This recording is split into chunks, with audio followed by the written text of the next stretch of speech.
Okay, welcome everybody. Riding on through Tennessee here, and just kind of sort of making sure this thing is working real quick. Ah, it is. Okay, cool. Um, so latest updates is this past Thursday, last Thursday, right before the holiday weekend, the dealership that has the bike finally got the last part in that they were needing to start working on the bike, and I was told because I was just calling because I actually seen a charge on my bank card from car rental place, which kind of sort of made me wonder. Okay, hey, what's going on, Evil? Um, maybe question what's going on because warranty company told me that yes, they'd cover the rental of the car, but yet I got charged the full price of the car. So I called the warranty company up, and come to find out, the dealership, the day after they got approval for the warranty work to be done, turned around and filed that they had the bike completed. It was fixed. It was already returned to my hands. And they had all the parts, all the work already done the second day after filing the warranty claim. Needless to say, they ain't even started on the bike yet. Even today, they still haven't started on the bike. So, not only has it now been a month since the bike has been in their possession, but from where the bike is supposed to have been done or supposed to be getting worked on this week, when I called yesterday, or no, day before yesterday, actually, Tuesday, that not only were all the parts in, but they hadn't even started on the bike like they told me they were going to be doing this week. And when I talked to them about possibly delaying the approval or the payment from the warranty company for the bike work. Oh, let's get back to that real quick before I get sidetracked. So, as I was saying, they went ahead and filed that the work and stuff on the bike was done already to the warranty company.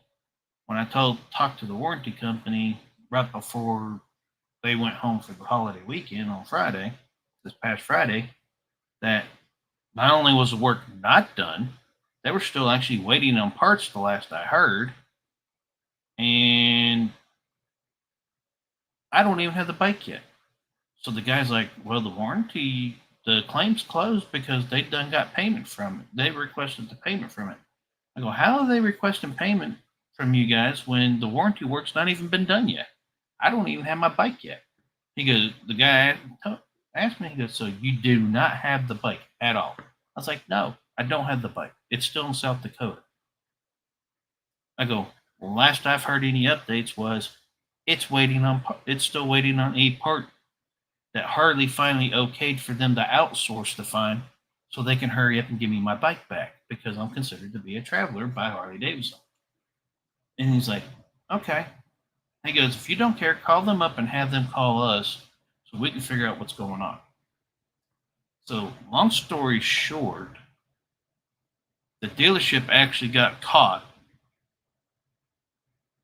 doing something that they're not supposed to be doing by closing out a claim, requesting a payment for a bike that's not even been done yet. For most that don't know, they're not even supposed to request for money payout until you actually have the bike in your possession once the warranty work is completed. Simply because the work maybe get done and Lord behold, something else goes wrong during the test ride to verify that the work is completed and done correctly. So this dealership took it a step beyond and ordered the parts and requested the money to be paid before they even touched the bike to fix it. They've taken part of the bike apart. That's it. So Warranty company, they called back. I had them call the warranty company because at this point I was already ticked off because the car rental come out of my checking account that I wasn't even expecting to come out. So I was like having fits with the rental car company, asking them, why did you guys charge me the money and not in warranty company at the same time? And they're like, no, no, no, no, no, no. The warranty company denied the payments, saying that the claim was done with. So that's what caused me to call the warranty company to figure out what the heck has been going on. So that said, this dealership pretty much has shot themselves in the foot of me ever wanting to do any kind of business with them at all at this point. Simply because the way how they're doing some very, very extremely shady business right now. And those that know, that live up in the South Dakota area, I hate it for them because technically there's only 2 dealerships in South Dakota that can actually work on bikes. And they're on the opposite ends of the state. One's in Sioux Falls, the other's in Rapid City. I've also had Rapid City. Well, I've had one do warranty work already the first year I was out in South Dakota for Sturgis, which was the radiator that had actually busted. They gave me a little bit of an issue because, of course, naturally it was rally time. But other than that, that was about it. They couldn't guarantee that they would have the work done that day. That was the issue with them. This one, well, they took the lifters and the heads off. That was it. And told me initially all I needed was just the lifters and the cam. Nothing else. Didn't bother to looking at the oil, look any further than the top of the motor. That was it initially.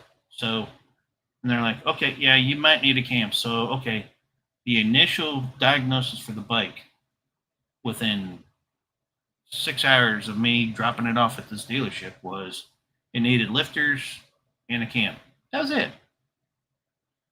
And they didn't have the cam in stock, so they were instantly ready to give me the upgraded Screaming Eagle, which was going to cost me an extra $500 and something for the cam.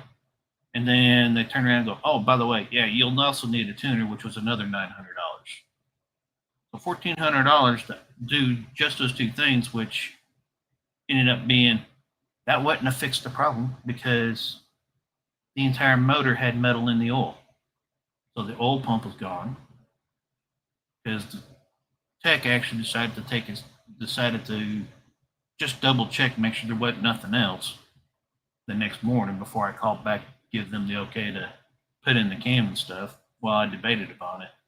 And when I called, the guy's like, well, speaking of the cam and the lifters, he goes, the tech went ahead and tore into it a little bit ago, a little bit deeper, and now it's going to need an oil pump, this and that. And I was like, you know what? At that point, nah, we ain't doing the upgraded cam and all that other stuff. I'm waiting on the parts. I go, if it's got to have that much, I go, what about the cylinder walls? What about the pistons? Did you guys look at everything else? Cam plate, everything else? Oh, yeah. I highly doubt that they did. So that's the reason why right now, even once I get the bike back, I'm still going to be real hesitant about whether or not the job's been done correctly by this dealership. I hope it is, but I'm very seriously doubting it right now. Have been since that day, which was last month. But fast forward to Tuesday. I called the dealership because I found out that I actually have to pick up the car rental before they close the claim. So myself, I ain't with work because I'm not missing any more work for this. Being I've missed 2 days extra because of them. I'm not going to miss any more work. So my next 4-day weekend coming up later on this month, right before the Smoky Mountain Bike Rally, actually, weekend before it starts off, I'll be heading up to pick the bike up and bringing it down because they said they're supposed to have it done by the 12th. Well, when I talked to the guy's like, well, oh, so you're not going to be able to come up to the 19th? I was like, yes. He's like, okay. He goes, and I go, you guys are going to have the bike done by the 12th, correct? Just so that way I know I'm not wasting my time driving up there on the 19th and be told, oh, we don't have the bike ready yet. He's like, yeah, we'll have it done. He goes, so you can't have it closed until you picked up the car, which means, okay, yeah. He goes, yeah, we'll make sure we'll have it done by the 19th. He goes, so I'm going to, he goes, that means I can actually push it back further. I was like, what do you mean? He goes, I'll have the tech start on it on the 18th, so that way hopefully it'll be done by the 19th. I was like, look, dude, I was like, I'm telling you right now, I'm coming up there on the 19th, and I go, and it better be done by the time I get up there. I go, you guys done told me it would be done on the 12th, so it'll be sitting there. You guys are going to have it done a week ahead of time. So there's no reason for anything else to be an issue after y'all get done with it, so that way you guys can hand it back to me and I pick it up on the 19th and everything's done. So this dealership's service manager sat there and told me that when I talked to him about that, he also sat there and told me that they got up with the warranty company. Was the initial part of the conversation was they called the warranty company. They got the claim reopened after they explained what happened, and he was having to deal with when all that came about me contacted them with the warranty company. Now all of a sudden he's got other issues that he's got to deal with as well now. So not exactly sure what's going on with this dealership, but I do feel sorry for those that are local to it and anybody that has had to use them while riding back, having issues and stuff, having to deal with them that as well. Because this is one of those dealerships that you hear people complain about. I mean, I watched a video from the guy that's up in Massachusetts that has the 2024 Road Glide that he keeps having issues with. And the dealership that he has to deal with is giving him the runaround. So it's not just Harley Davidson, it's themselves that's costing customers. It's their dealerships as well is hurting these dealerships. You guys agree? Anybody care to comment about that? How y'all feel about the dealers that y'all deal with as y'all ride across the country? I mean, there's a lot of them that are good. I'll say that, no problem. But there's always that thing in the back of my mind going, okay, I've heard about dealerships not wanting to cover warranty stuff. They come up with every excuse in the world not to cover something under warranty and are quick to sell you something upgraded that's going to cost you more money to help make the dealership more money instead of the warranty work. And honestly, the dealership I'm dealing with right now seems to be one of those companies that would rather sell you a part, get you out on the road, get you further down the road possibly, just to break down again after spending more money at their dealership, not even fixing the entire problem. So I'm glad that the tech decided to take it upon themselves to tear the bike down a little bit further to look, or just look at the oil. So I'm pretty sure that's what happened. Is they pulled the dipstick out, looked at the oil, and see metal in it, because there was no way there wasn't any metal in the oil. I knew that just from riding that stupid thing, riding my bike, and was able to hear the metal clanking around. So I knew there was metal in the oil,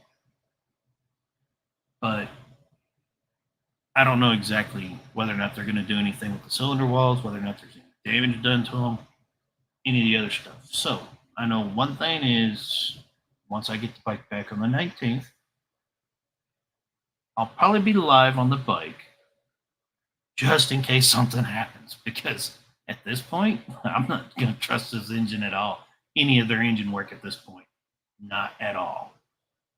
And I've got 1,073 miles to go to get back from my dad's place to the house with the bike. And it's sitting at 78,000 miles right now. So by the time I get back, it'll be at 79,000, which means my dealership, the service manager there sat there and told me, he goes, as long as they change the oil, he goes, you're good for until 85,000. He goes, unless you just seriously think so.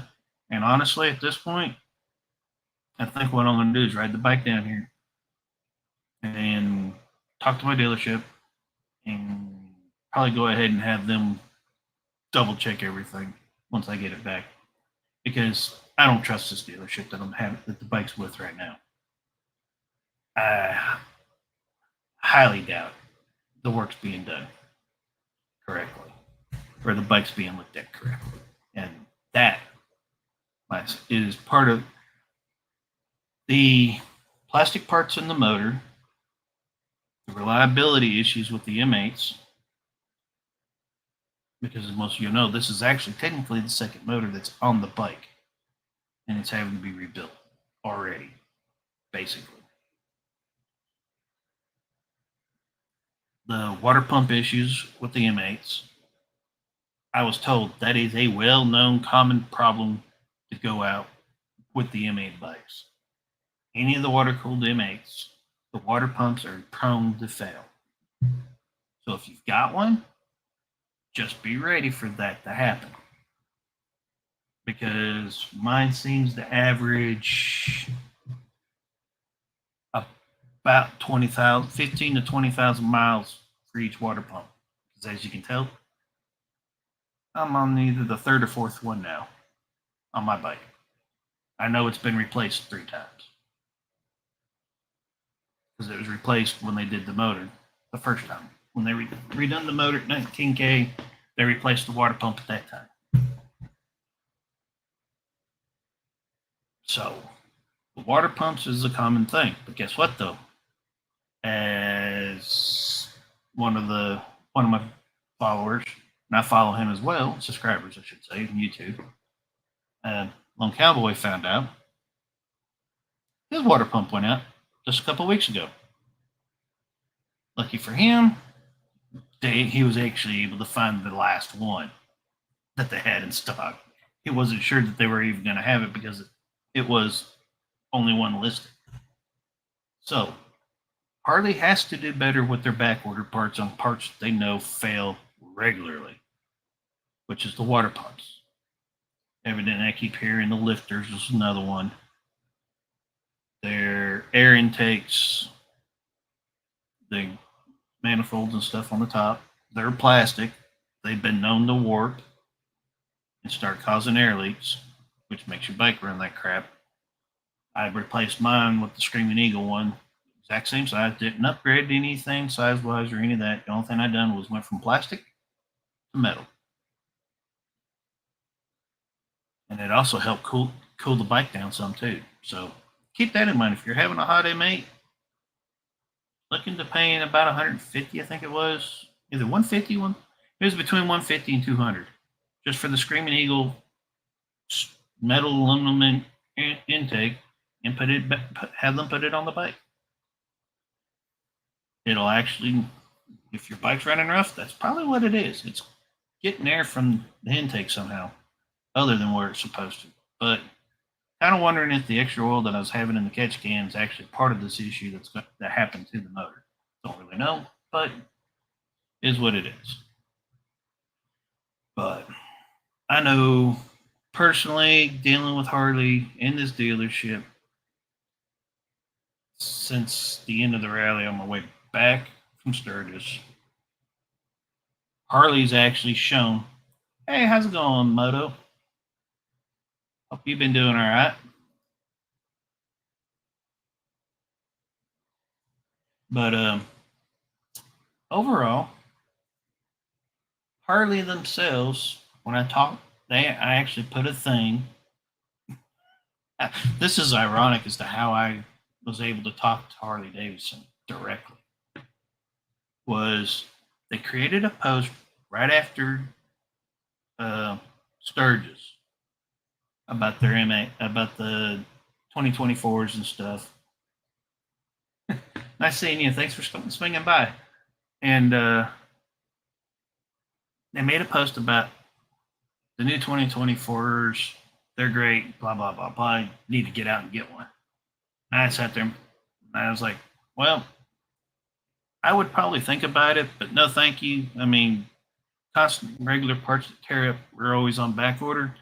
Nah, I don't think I want a Harley right now. And they DM'd me and sat there and told me to call them. So I called them. I talked to the guy, and the guy that talked to me from Harley Davidson themselves, sat there and told me, he goes, "Your bike is where?" I sat there and told him, "It's in South Dakota." He's like, "You live in Tennessee." I go, "Yeah, exactly." He goes, "Is your bike with you now?" I was like, "No. It's going to be up in South Dakota until the 12th of next month because of back ordered parts from you guys on a part that's evidently commonly known to tear up." And so at that point, he pulls up my bike, pulls up the service records. He goes, "You seem to be having a," he goes, "So this isn't a water pump issue." I was like, "No, it's not." He goes, "Wow." Exactly. Everyone seems to be having dealer problems. "Oh, sweet. You got your trike back." Yes. Congratulations, Eagle. I'm sure you probably like, "Oh, this is awkward." Because I know I'm going to have a few miles. It's going to be a little like, do I remember how to ride a bike? I'm pretty sure I will, though. Oh, wow. Really? Dang. Man, that sucks. So I'm taking it's not tuned right? Or they messed up something on the tune? Man, that's never good. But yours a cold wing, is it not, Abel? So, yeah, okay. Harley's having issues with dealers. Evidently, so is Honda.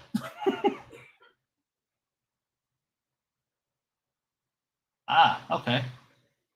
Sweet. Okay. But so as I was talking to the guy from Harley, he's like, "Ooh, missing on two cylinders. Ouch. Dang. Okay."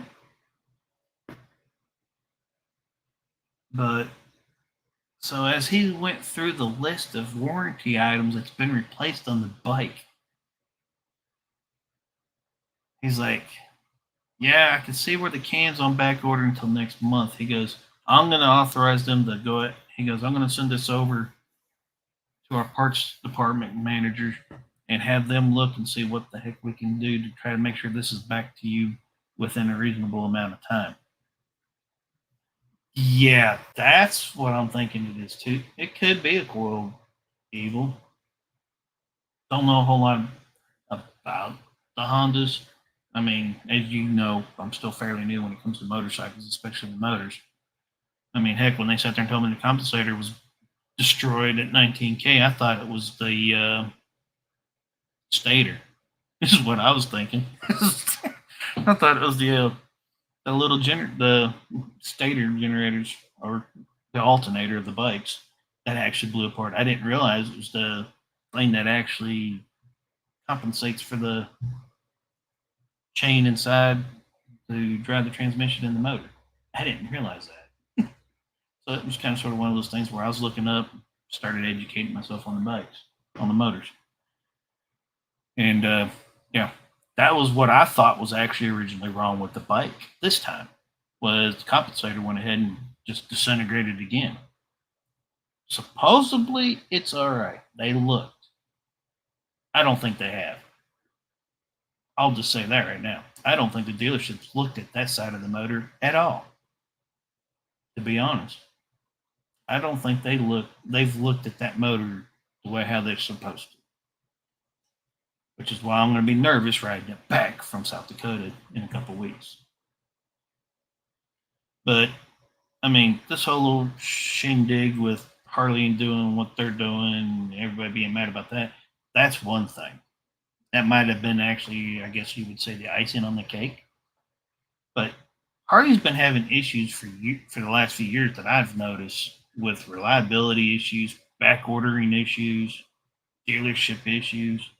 So all those combined, and then I guess the icing or the lid of the lighting of the deck cord, I guess you could say, is what's gotten them into issues now.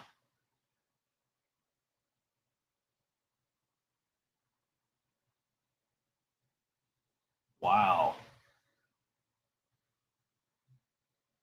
Okay.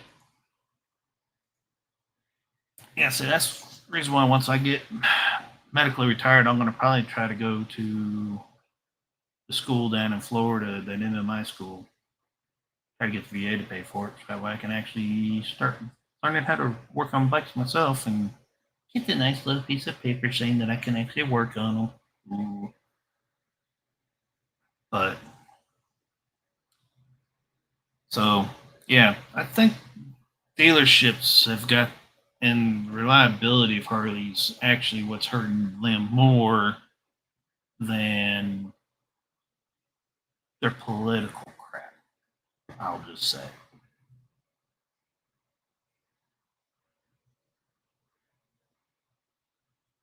Oh wow.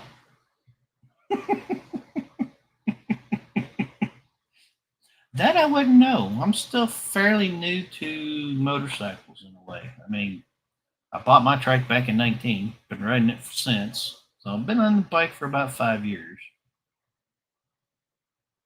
Actually, yeah, it's been 5 years now, actually.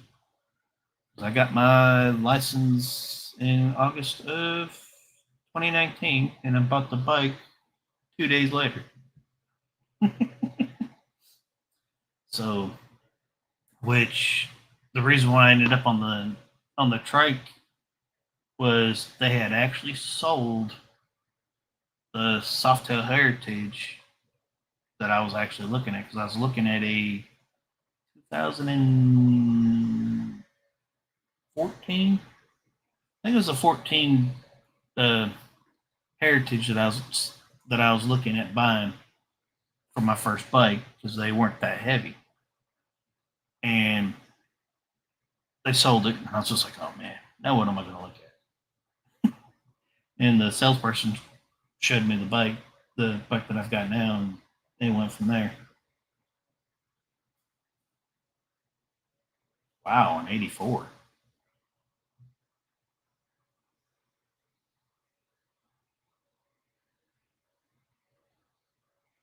Ooh, ouch.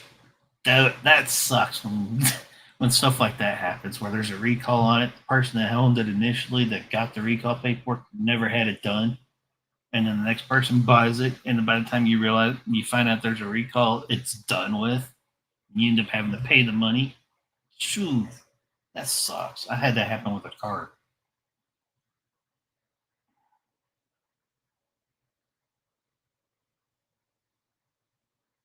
Ooh, ouch. Yeah, yeah, I would definitely rethink that after they done that for sure. That's a major issue problem right there.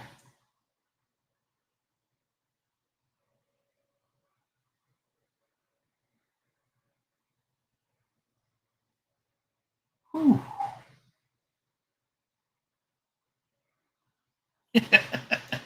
Hey, I get the same issue at Time Evil. Wrong buttons, wrong keys get hit. Totally get it. But so I mean, that's where I'm at right now with Harley. Is I want to get a lowrider ST, but at the same time, all the plastic parts,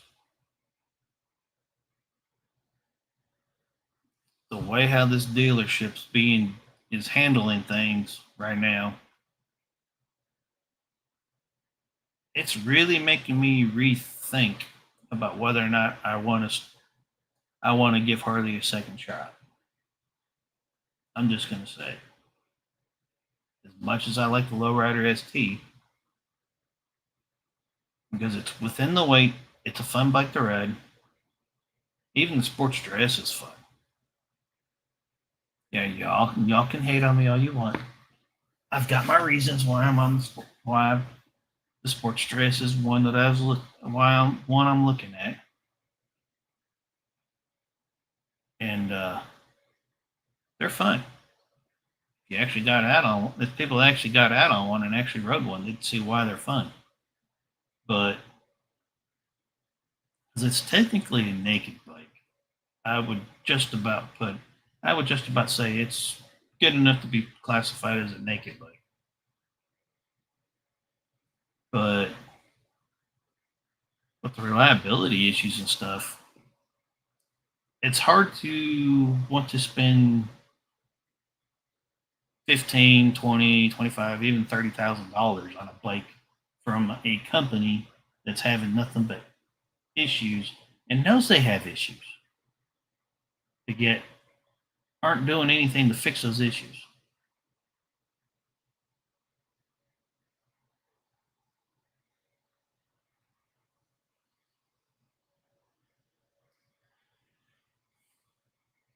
Yeah, that's part of the reason why I'm wanting, once I'm able to medically retire from work, try to get the VA to pay for my schooling and go down to MMI. That way, I can actually work on my bike and actually be able to work on other people's bikes. I can try to figure something out for a job and stuff, and people actually be able to know that they're being, their bike's being worked on somebody that's actually got the same certificate as a Harley Tech's guy, or I'd even do Hondas and a couple others while I'm there. But yeah, I've always had issues with mechanics.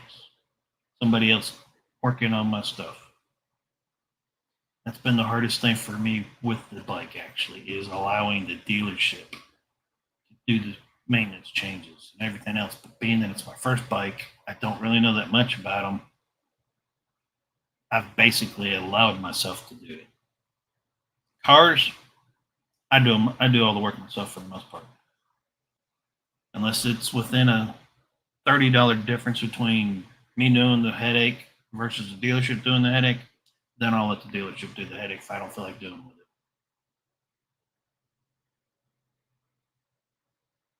Oh, okay.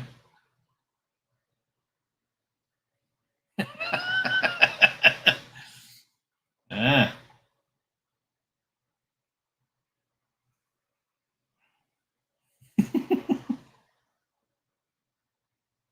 Oh wow. Dang, evil.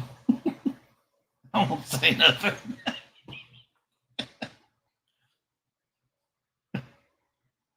Let's just say I was born one of those 2 years.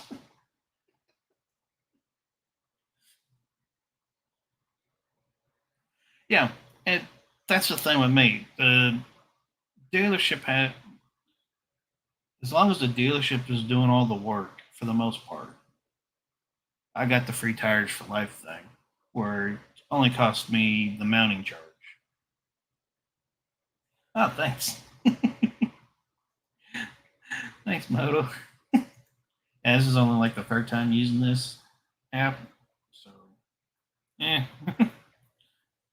been playing around, been wanting to try to do stuff, but at the same time, don't really know what all to talk about. So and whatnot. And always, some of the times, the last 2 times that I've done it, Doc or somebody else has already been live, and I didn't even realize it.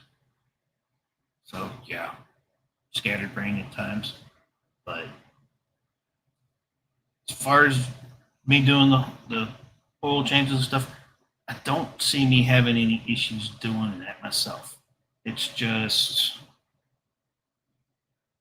being into the bike, tires for life thing, where it costs me $100 the front tire every 10,000 miles instead of like 400 or 500 bucks, I think it is right now overall. So yeah, that's, even having them do the work right now is kind of sort of catching up, being cost effective.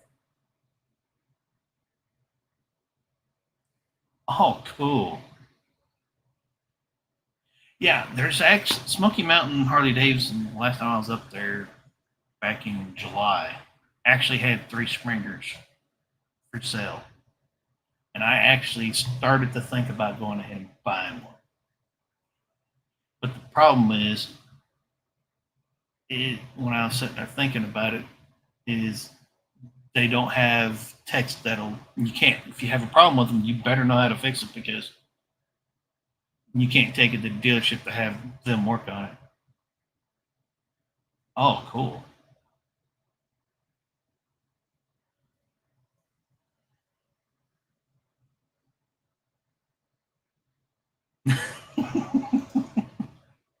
So that was the only reason why I didn't get buy one of them. I mean, they were great.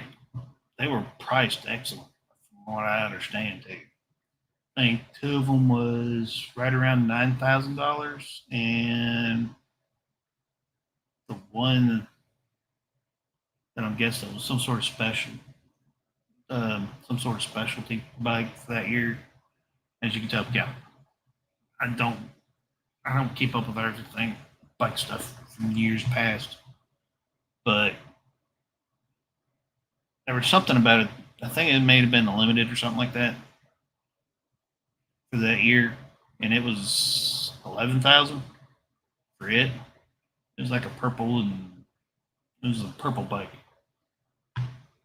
So not exactly sure what was special about it, other than probably just the paint. Who knows?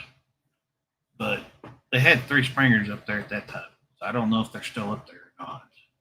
I haven't. Been, I've only been to my dealership one time since all this, because um, honestly, if I go into a dealership, there's a good likelihood I'll be really tempted to go ahead and get another, getting the lowrider ST, just because, well, they have one sitting there. I'm tired of waiting around for my bike, but I only got a couple more weeks, so kind of trying to let that go for the time being.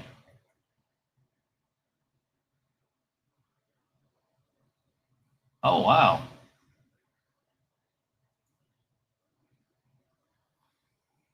But so I mean, it's been an okay thing, but I honestly think where everyone's swearing up and down that it's Harley's political views, it's destroying the company. No, it's really not. If you actually sit back, look at what's been going on for the bikes themselves, the dealerships, the company in a whole, the political stuff was just the icing on the cake. It was just the lighting of the fuse, basically.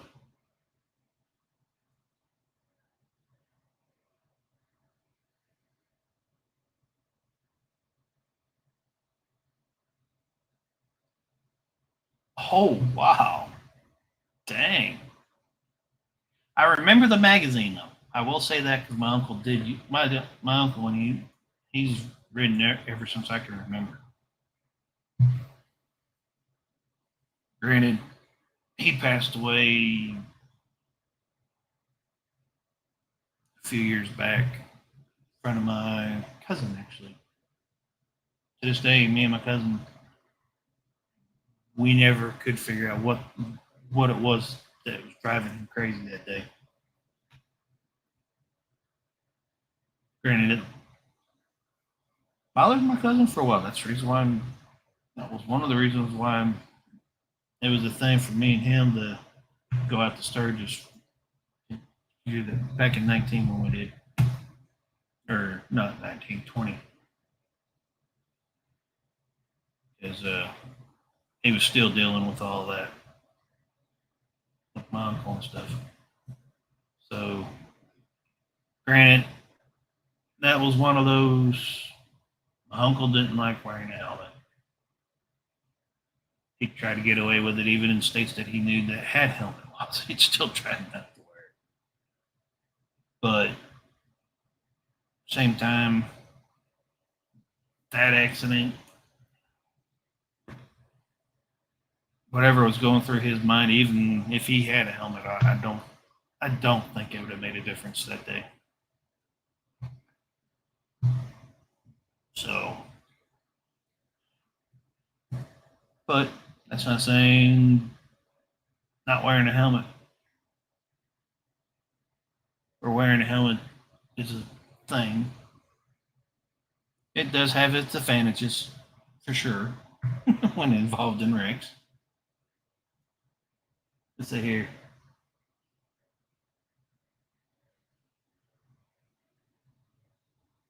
Well, honestly, Moto, you have to actually for the insights of this because most people knows there's been a few. I've done a couple of shorts and stuff, and people can see where I work. Generally, it is a federally government ran power plant. It's TVA's who I work for, and back in '09, I think it was '09. Yeah, or no, it wasn't '09. I think it was around 11. Yeah, 2011, 2012, somewhere in there. The Obama years. Obama passed a thing, passed a law. You can actually look it up. And basically, it was the start of the DEI crap because we had to go through training because we were federal government. So we weren't able to be excluded from the initial setting of all this junk that's going on. And not only were we the guinea pigs of the Affordable Care Act, because our insurance tripled the year before that even came about because we later found out that our insurance went to what the Affordable Care Act requirements were supposed to be before it was put into place. They were doing a test run basically to see what happens. So we had that issue. Then we had the DEI crap come about. And it is actually required by law that a lot of these companies have to abide by, especially companies that have any government contracts at all. They have to abide by the DEI laws that are in place. No ands, ifs, or buts. If they don't go by them, they lose their federal contracts. So if they've got federal grants, contracts, military contracts, anything government tied, they have to go by these DEI laws. There's no way around it. Every company that does business with TVA has to go by these contracts, by the DEI rules that are in place by Obama. That's how far back all this actually goes. Most people have forgotten about that. That's the whole reason why when it came out, everyone's like, oh no, Harley's got government contracts still. So does Indian, Ford, GM, all your automakers, your gun manufacturings, your ammo, all these companies have contracts with the government. So guess what?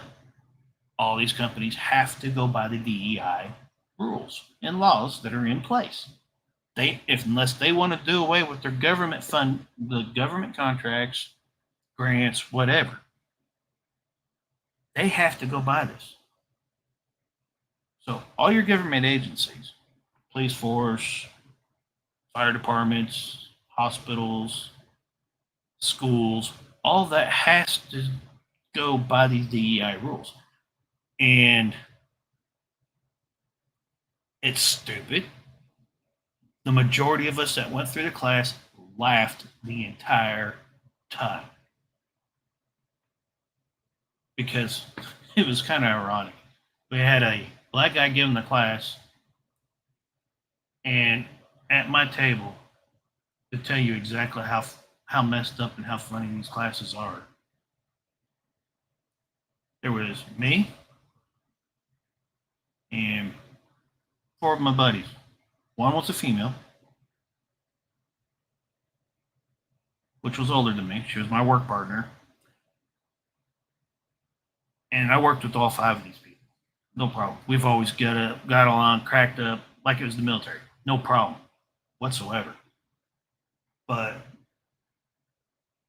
both of the black guys started horse laughing at this guy. And one of them even said, "Brother, look, you're totally off base.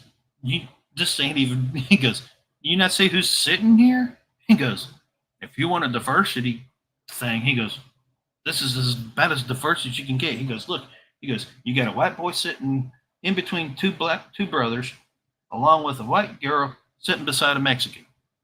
He goes, "How more diverse can you get from that?" He's like, "Well, you used the wrong term." And about the time my friend stood up and he goes, "Actually, I'm offended. I'm not Mexican." He goes, "I'm a Latina American." He's The guy's like, "See, you offended." He's like, "Dude," he goes, "if you seriously thought I took offense to that," he goes, "you obviously don't know me." Sat back down and started laughing. He goes, "Because actually, I identify as black." So I mean, we played with this guy. This guy did not know what to think after this class. In fact, we actually ended up getting in trouble by our supervisors because he turned around and contacted HR about the entire classroom because all of us, because there was security there, uh, radiation protection, and plant operations and fire ops. So all of us were in the same class together, and all of us was giving this guy hell, and all of us knew each other, and we were all cracking up laughing the entire time. A pic of a friend, Mr. and Mrs. Thumpersaw. Oh, cool. Get caught up on these chats real quick. So, as far as the political thing, it's not really political. Most people don't get that. It's an actual law that they have to go by. Now, how far they take it, now that is totally is up to the companies. But there is a minimum requirement that they have to do. Because you can imagine when we were told that literally they had to put a kitty litter box in a bathroom for one of the employees at one of the other plants that the company has. We all looked at each other and started laughing. We're like, "You have got to be kidding us." They're like, "Nope." And then the outage, after being told that, I got to see it firsthand. This girl started to come in. And for those that don't know, when you come into a power plant, it's basically like getting on a plane at the airport. You have to go through the security screening process, which is exactly the same, actually a little bit stricter than what it is for getting on a plane. There's metal detectors and x ray machines and explosive monitors that you have to go through. And, well, this girl came in. We seen her collar around her neck. It covered her whole neck. She was sitting like this. It was one of them BDSM collar things. It said some bag kitty or something like that on the collar. And she asked, "Does she have to take it off?" And I was like, we sat there and thought about it for a second. I was like, "By procedure, no. It's considered jewelry, I guess, so no." I looked at her, as long as you can pass the metal detector and it don't set it off, you shouldn't have any more problems. Well, she couldn't pass the metal detector. So I told her, "You're going to have to take it off, I guess." She goes, "Well, I can't take it off." I was like, "What do you mean you can't take it off?" She goes, "There's a lock on the back of it." I was like, "Okay, so the lock's what's causing the metal detector to go off." I go, "Well, okay, so I hate to tell you, you can't come in unless you take it off." She's like, "Well, you're going to have to wait until my master comes here and takes it off because he's the only one that can take it off." And all of us looked at each other and we had to keep a straight face. Talk about a hard time of keeping a straight face, not to get in trouble with HR. That was my greatest of time. Exactly. So,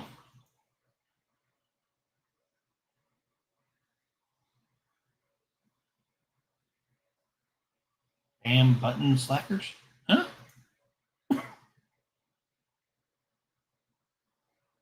Exactly. I mean, I heard yesterday that I guess the Robbie guy is actually started out against Ford. Well, if people remember, Ford had a commercial a couple years back that showed a rainbow Raptor, F-150 Raptor. That should have been everybody's sign at that point about Ford. But yeah, every company's in it to some extreme or another. Some are just doing what they have to do minimally by required law. Others take it a little bit further because, well, naturally, if you think about it from a business aspect, if you're wanting government contracts or wanting to win government contracts, get more money from the government, you got to show that you're more involved in this. That's probably what Harley's been doing. Is trying to appease the government by doing this stuff, knowing that if it's ever seen or heard about, it's probably going to backlash, but hopefully they get enough government money to subsidize what they lose, if you get what I'm saying. So I feel that's probably the reason why Harley went as big as they did. I don't know.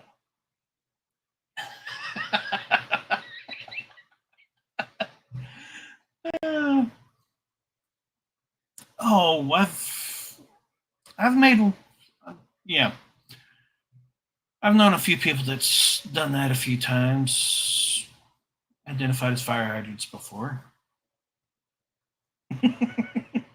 Yeah.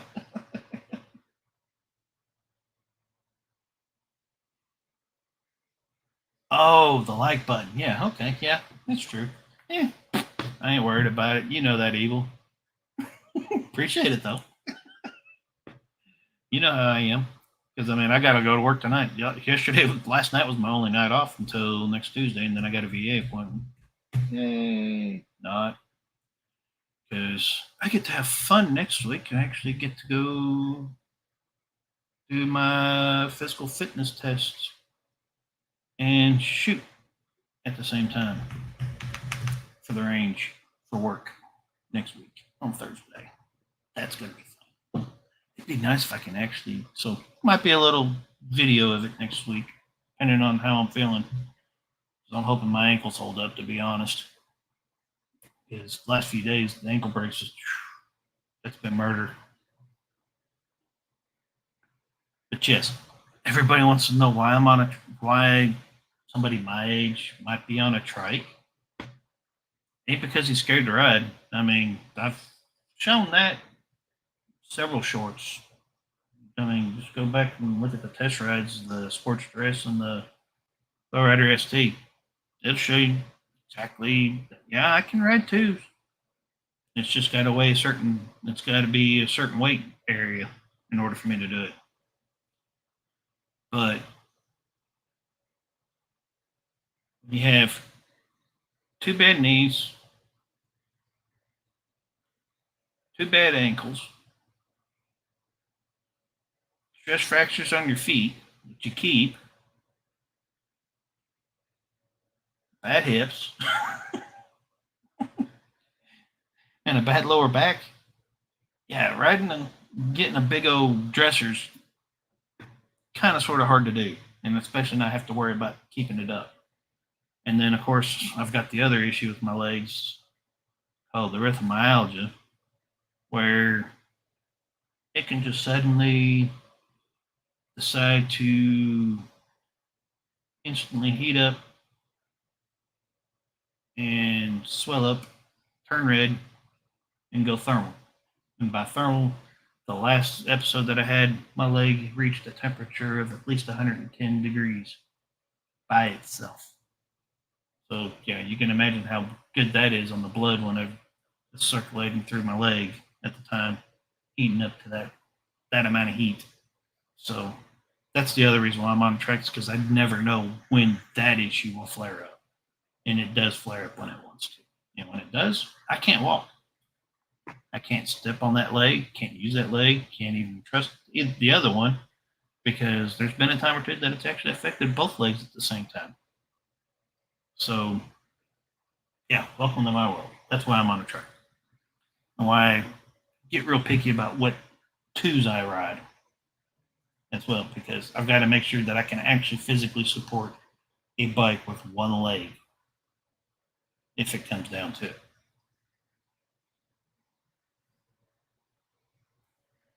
That was supposed to.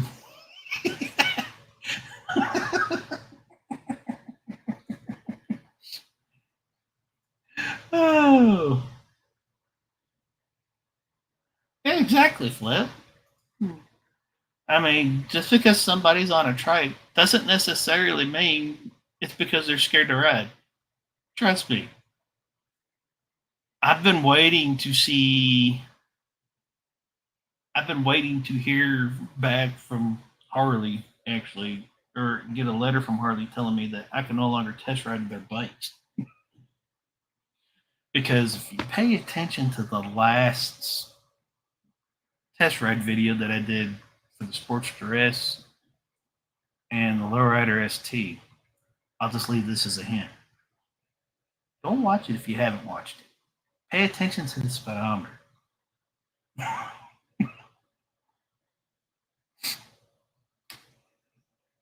And honestly, I actually went faster on the ST than I did the S. And a lot of it's because it was real windy that day. So not only was it not just ideal conditions to be on twos, but there was a heavy crosswind along that route that I took that I would say was probably between 20 and 30-mile-an-hour winds easily. Because anybody that's ever been to Sturgis knows when it's gone to full throttle, where it's at now by Bear Butte, that section of highway right through there, there's always a crosswind on it. And when you go past full throttle, like you're going towards, oh heck, what the heck is the name of that town? But like you're going towards Belfouche and all that. If you go straight down that road, when you go up the hill past full throttle and start to go down that hill, the wind instantly picks up when you get on the backside of that hill. And it's always a crosswind. Me on threes didn't pay any attention when I was riding the full throttle at all because, well, I'm on threes. Crosswinds doesn't really affect me much unless it tries to pick me up off the bike. That's the biggest danger of riding a trike with crosswinds is the winds being good enough and strong enough to actually lift you up off the bike. That has come close to happening a couple of times.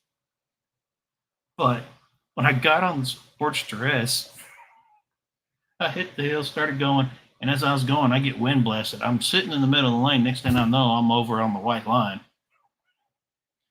almost in the emergency lane. I'm like, oh, okay. This is why everybody grabs and complains about crosswinds. Hey, how's it going, Sick? And so that was my introduction to crosswinds on a bike, on a normal bike. I was like, oh, okay. So yeah. So I get going, it starts to die down a little bit, hit the little turnaround.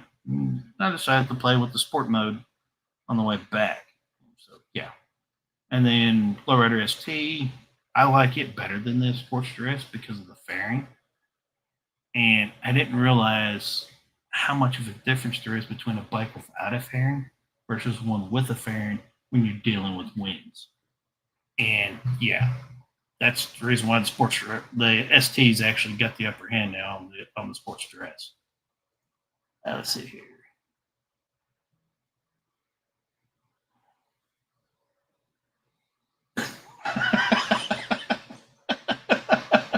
Is that the true reason why it's called the sissy bar?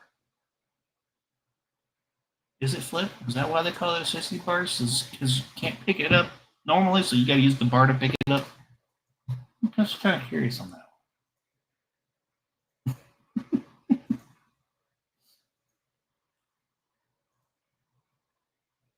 Oh, okay, cool. See, I go live, somebody else is live as well. Sorry. I try to think lives, try to go live when everybody else ain't live usually. But yeah, my last test ride video surprised I didn't get into trouble with Harley over it. Let's just say I was glad there wasn't no cops around either. Cause yeah, that'd have lugged me on that test ride, on both of them actually.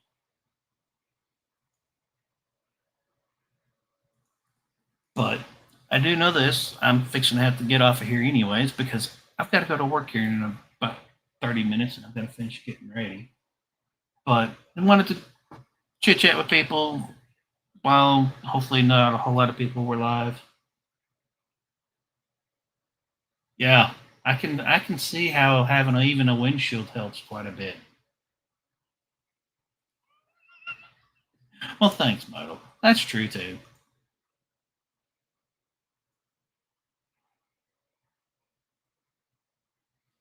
Yeah, see, at 900 pounds, with my ankles and my knees the way how they are, as well as my hips, that will be massively pushing my luck with one leg if needed. If I had to do it with one leg, I would be very seriously doubtful my leg would be able to hold it up if I had to stop at the stop sign. Just saying. So that's the reason why I'm looking. Most of the bikes that I look at weigh anywhere between 300 to 600. 600 is about where my upper limit's at. So that said, I will also say that that 2025 Buell, the sport bagger that they got, I actually sat on it on one of the demos that they had at Sturgis this year, and yes, I did try to see if they'd let me take it out for a test ride. No, they wouldn't let me but I was wanting to find out because that bike was ready to ride, and that bike actually weighs less than a Sportster S did. And I was just like, my gosh. I was like, I could get in some serious trouble on this thing. It's like, oh yeah, no problem. But the bike was light as can be.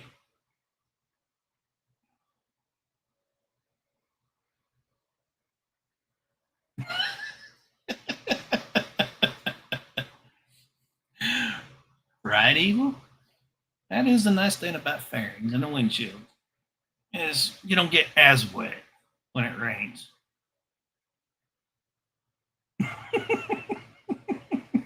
Get in the car for the windows. Hey, I don't care to ride in the rain as long as it's not 40 degrees. That's typically about the only time I won't ride is if it's 40 degrees and it's raining. Because cold rain just sucks. And when you're riding, believe it or not, you end up getting ice on. You actually end up getting a layer of ice on you. I have gotten caught before. That's how I know. So, but anyways, I hope everybody's doing great. Everybody's out riding. Sorry, Evil, to hear about the bike having to go back to the shop again. That sucks. But I feel you. I really do. Yeah, it does here too. Yeah, it is the wind chill factor that causes the ice, the little thin layer of icing. And heck, I will even get that sometimes if it's foggy out and I'm riding. I had that happen last year, this past year during the wintertime. It was just a little bit patchy fog, nothing too bad, but it was still cold enough. By the time I got to the house, I went to get off the bike and I was like, ooh, this is awkward. And as soon as I scrunched my shoulders, I heard ice break. I was like, oh, ain't that cool? But anyhow, everyone take care, keep riding, and hopefully, let's see, I think it's the 20th is a Saturday. Nope, it is the 21st. So probably the 21st, you'll probably see me live from the bike, as long as everything's working correctly, hopefully. So, anyways, everyone take care. I'll catch y'all later. Y'all stay safe, keep riding, and hope everybody has a great day. I'll talk to y'all later. See ya. Bye.